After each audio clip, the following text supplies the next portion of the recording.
Go back a decade or more, and you would have been hard-pressed to imagine anything as indispensable as our smartphones. Most of us carry one everywhere.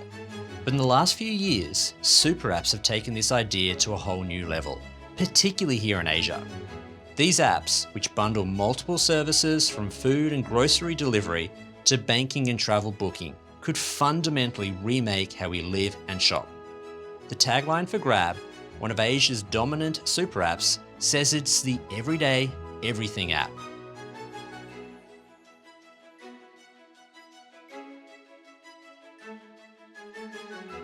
As a Singapore-based equity analyst covering the technology, media and telecom sector, I wanted to have a closer look at this megatrend.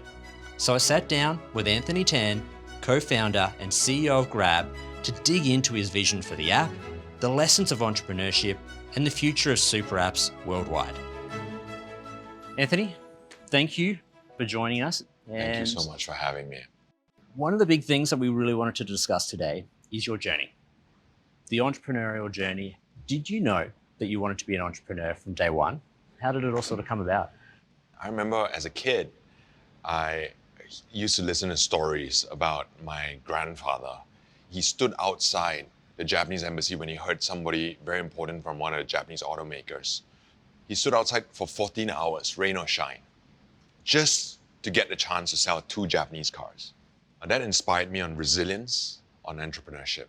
And then after that, my parents told me that, when you know those chances when you get to go in front of a class and they ask you, what do you want to be when you grow up?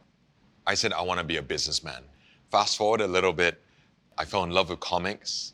So I said, let's just start a comic trading business. Made some money so I could buy more comics. Fast forward that a little bit more. I remember I said, hey, I love building from ground up. I love building from zero.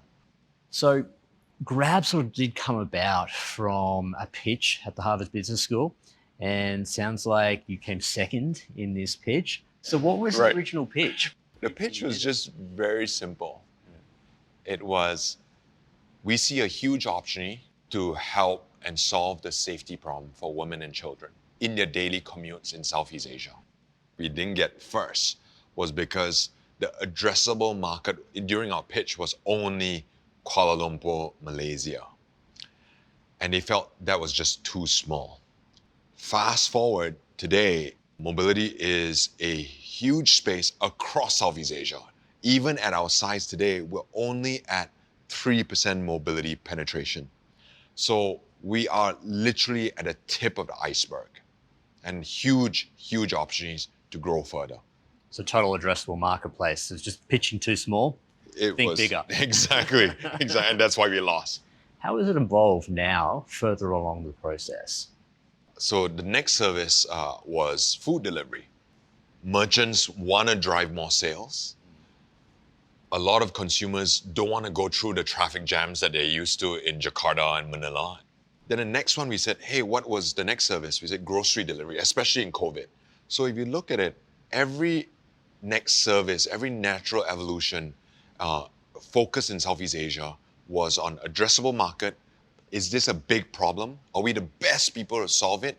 Can we leverage our assets? And that's how we thought about every next service we launched while we improve the unit economics or the total platform. Super app. That's a theme that we've been discussing quite a lot in the market. What is it? How do you sort of think about it? On the consumer side, it is an app that helps you with your everyday services. So for example, whether it's you sending your kids to school, whether it's needing to order breakfast or lunch, whether it's paying for any of your bills or payments throughout the day, it is that one app that fulfills all these needs. So basically a single app which has multiple different services all wrapped up in the same. That's right. Why don't we see the super app in the US? Here in Southeast Asia, in Asia in general, we skipped that PC evolution and it's gone straight to the smartphone. That's our first taste of the internet. You're exactly right. Smartphones is their first foray into the internet for many Southeast Asians. Not everyone's using an Apple iPhone in this part of the world. In fact, it's mostly low-entry Android phones. And these low entry Android phones, memory space isn't large. So it's not just about screen size, it's about memory space as well. So they can't hold many, many apps, 100 apps like many that we have been blessed to take for granted in more developed countries. COVID. It's been a big changer globally here in Southeast Asia. So the COVID trends did upend many, many, many cities across Southeast Asia. Let's start with the merchants. If you look at how many merchants we onboarded, we hit our goal a few years earlier than planned because of COVID. The second was on the driver side, figuring out how to do e-commerce deliveries, how to do food deliveries, how to do grocery deliveries. Because of our driver super app, we had all the training in the same app. So today, what we are seeing is that 2/3 of our driver base are now doing food delivery or grocery delivery and transportation, mobility. Merchants tell us, during COVID, if we didn't have you, we would have gone bankrupt.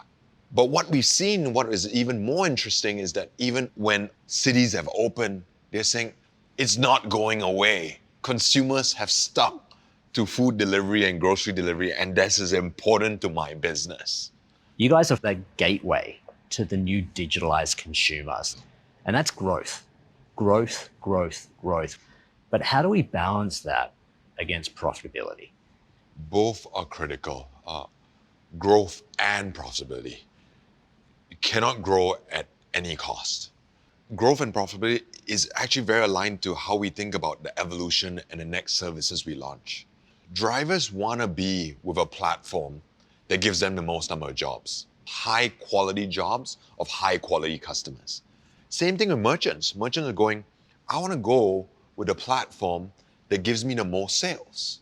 By doing that, they're lowering our promotion costs. Yet, our customer value proposition remains high. Merchants are seeing the returns, the ROI. Consumers are still seeing a strong value proposition because of the strong growth. And while our unit economics keeps improving. So it is a win-win-win across the platform.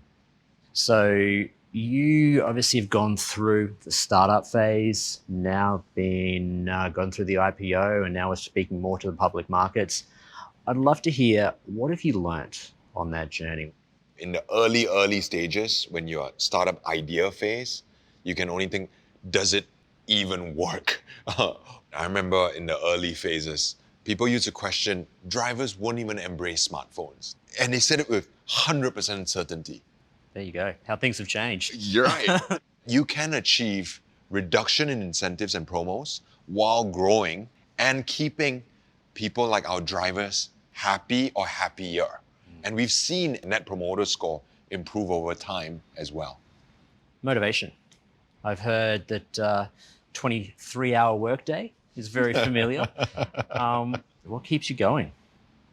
Going back to the class that I did, which is with Hui Ling, my co-founder, business at the base of the pyramid. That class really taught us that you can create a company that really makes social impact and economic impact for all its constituencies.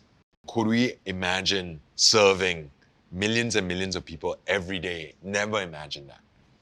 Are we grateful for it? Do we believe we have so much more to do? Because with great power comes great responsibility. And it didn't come from Spider-Man. It's the comic books. Well, Anthony, absolutely fantastic to have you along. Thank you. Thank you so much for the time and really appreciate it as well.